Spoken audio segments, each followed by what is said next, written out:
From summer heat to spring storms, many people spent the day today doing damage control after last night's severe weather.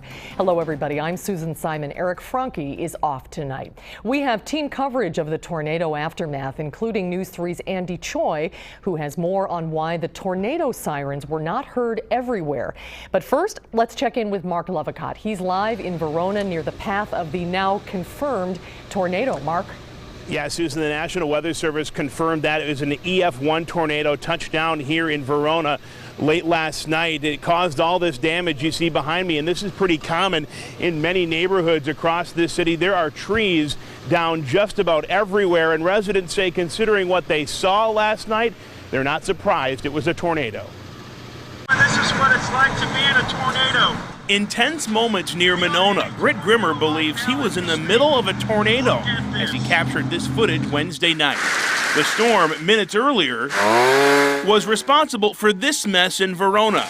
Dozens and dozens of trees tossed around like toys by a confirmed EF1 tornado. The tree damage is interesting. You're looking at some healthy trees that have been, basically uprooted or broken in pieces. It could be a lot worse. It could be a lot worse with all the trees we have here. Bob LaPlante says he feels lucky considering all the trees surrounding his property. His home was spared, as was all of his neighbors. They just have a bit of cleanup to do.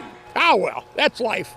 This is our first family minivan, so we hate to see her go, but I guess it's her time. A few miles away, Dan Hawk wasn't as lucky. The skies got dark and wind started picking up. Next thing you know, the branch on the side here come crashing down. And the family minivan is totaled from a massive tree that came crashing down. Hawk says he knew a storm was coming, but he had no warning. Well, the sirens actually came about 4 or 5 minutes after the tree and all the wind came through. So it was a pretty intense night. Intense, but Hawk says the destruction left behind is replaceable, including his mangled minivan. Considering it was a tornado, he says he's just glad no one was hurt. It is what it is. Not much I can do about it. Just deal with it and move on.